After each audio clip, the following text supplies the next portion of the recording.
girls with their nails done now.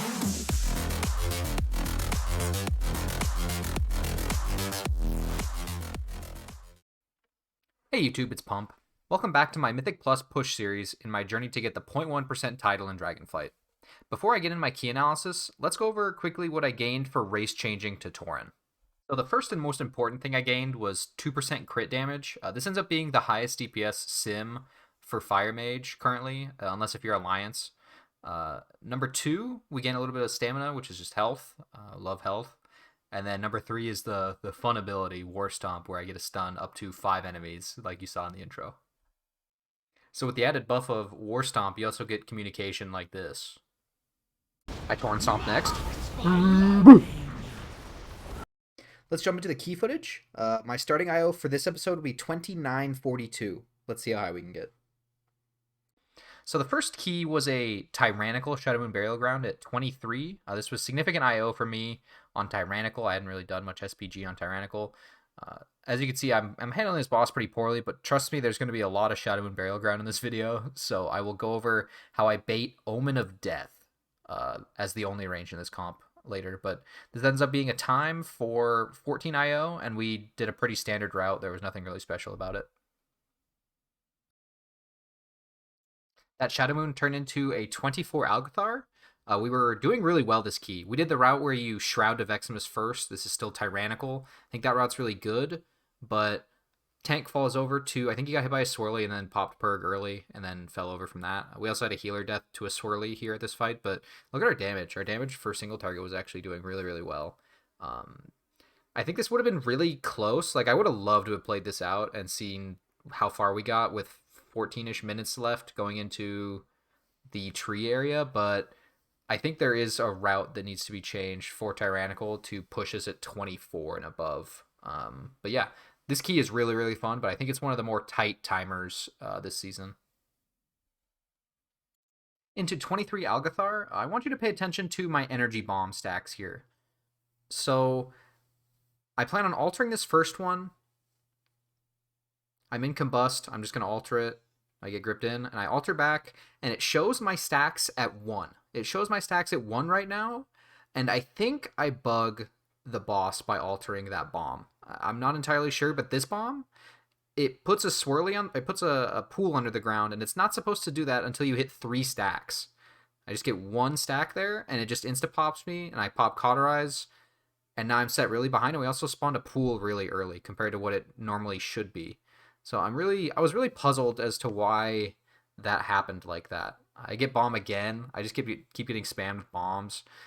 I also need to clear, so I had to. We barely got that clear, and then I get breathed while clearing because I was so frustrated about the pools. So I spawned right into an energy bomb again, and look at my damage. My damage in the opener was just nothing.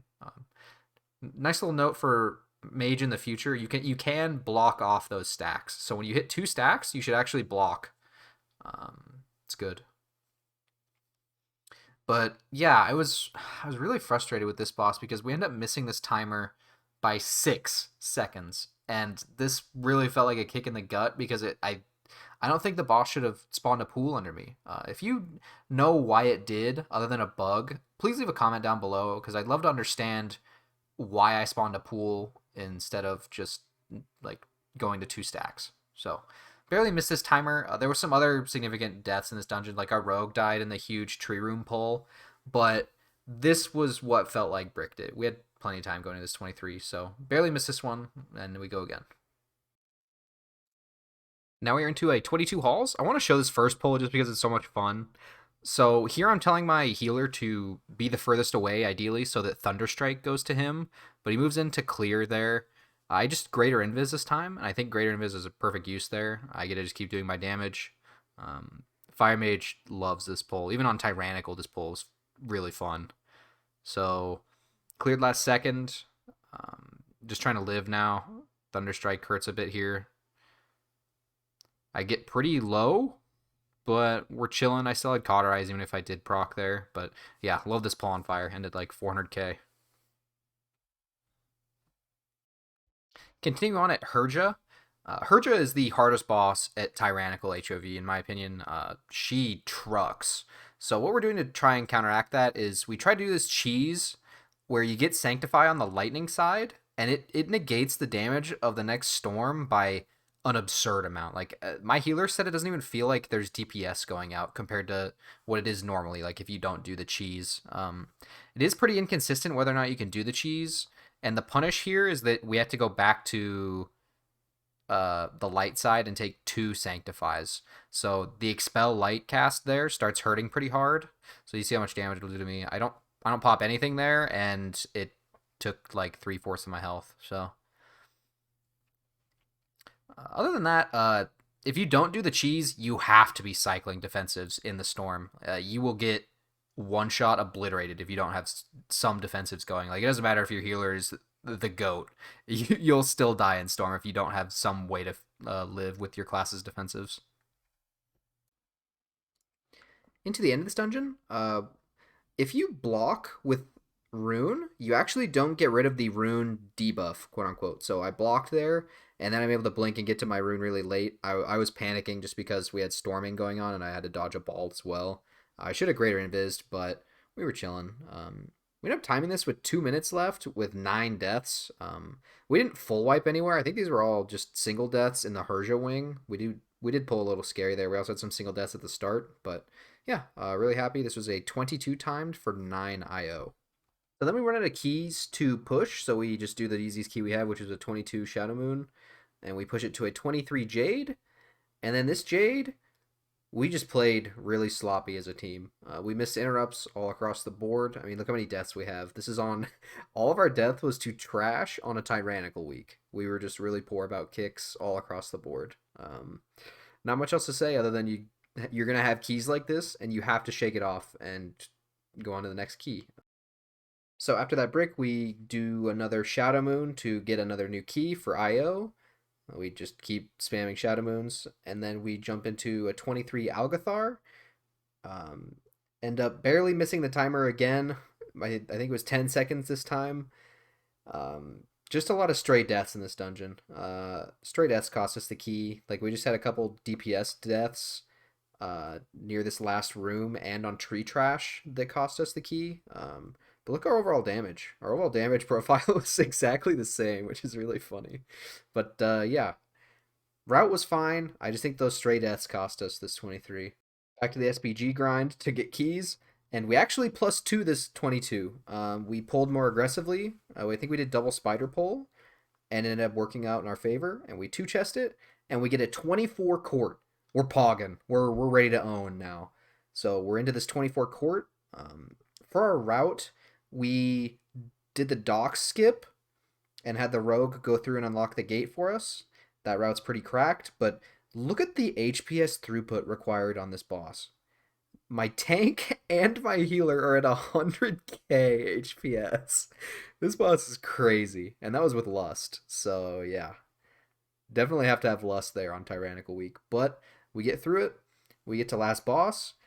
And we end up timing this with around a minute left, and we pulled pretty safe on some of these. Like we pulled the imps alone somewhere, and yeah, I think we could save a lot of time with double pulls on trash. Just need to look to pull aggressively if we're going to do this on a 25. But this was my first 24 of the season, and I was really excited to get this key timed. I think I played pretty well throughout. I didn't die at all. Didn't have any bad combusts really, and yeah, went perfectly. This was a gain of 10 IO. Into a new week, we Shroud skip on Shadow Moon. This is now Fortified Week. We want a good Lust on this guy, so we intentionally pull his Void Spawn.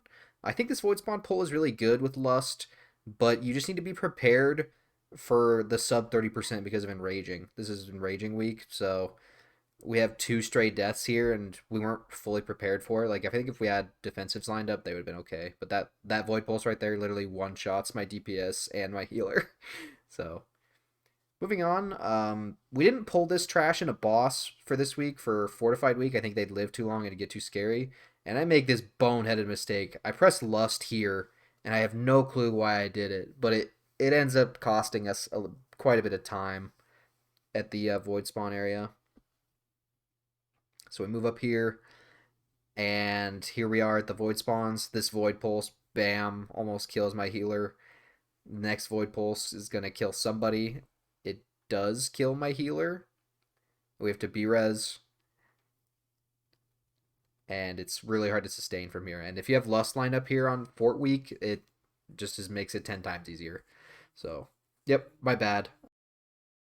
Now we're into last boss. I just wanted to show this strat. So make sure to have your melee point malevolence away from you as the ranged, if you're the only ranged. You can actually take 0 damage from those runes if you're mage. You can blink every single one if you don't get a malevolence pointed at you until Ritual of Bones. So that feels really good. I feel like I did figure out this boss a lot more with that strat.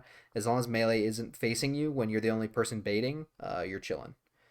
We end up gaining 12 IO from this, and I made it a lot closer than it needed to be because I trolled, but hey, we still got it, plus 12. Now we're into 24 Algathar. I want to break down this pull. So we Shroud up here purposefully. We want the tank to get aggro of all the big lashers all at the same time so that the detonation seeds are all pretty synced together. That's really important for me. So I'm in a combust really early. I sidestep away because I want the seed to be to the right of my rune. I'm trying to stay in my rune as much as possible, and I do a perfect job here. Now I'm into my full ramp. I had a little bit of rune overlap there, but we're completely fine with it. Now I can full blast because all the seeds went off. I could have walked back there. Should have been fine to walk back, but I was worried about clearing. I clear at the very, very last second there. Still just blasting. Blasting, blasting, blasting. We have one stray death there to a swirly. And my tank is running for his little life. And there he goes. But look at my DPS. I almost cracked 1,000,000. This pull, when we master it in a later episode, I'm telling you, I'm going to be owning. I can't wait, dude. No PI, I almost hit 1,000,000 right there. That pull is so absurd. Like, it's hard to even fathom how good it is because you get 50 million damage out of the way in the first like 2 minutes of the dungeon. Like it is Fire's strongest pull, and it's why it's seeing some play in MDIs for pulls like that. So now we're into 24 Azure Vault. We listed on pull and did the lasher stuff at the start, but we're trying to do a 6 lasher here with our coordinated CCs, and it is a bit much without Lust. Our DPS insta dies there in the hallway. He should have been LOSing, but even without him, like these lashers just live for a long time. It's totally possible to get the CC lineup long enough to lock them and not get any casts off, but as soon as you let one vapors go off, like one round of vapors, it's done. You're done. No shot. So we end up wiping there. Even with our full CC lineup, you have to have CDs there. So we bump it to a 23. Uh, Really good route. I love the Whelpling route where you let them shout and you get the rock guys, but as we try to move to a 24 here, I think we do need to look to change our route to do the frogs or something like that. I saw Hopeful's MDI team doing the frogs, and man, as hectic as they are, definitely should look to do it in the future. But yeah, we timed this with a minute left at 23, and that puts me at 3,000 IO on the dot for the episode.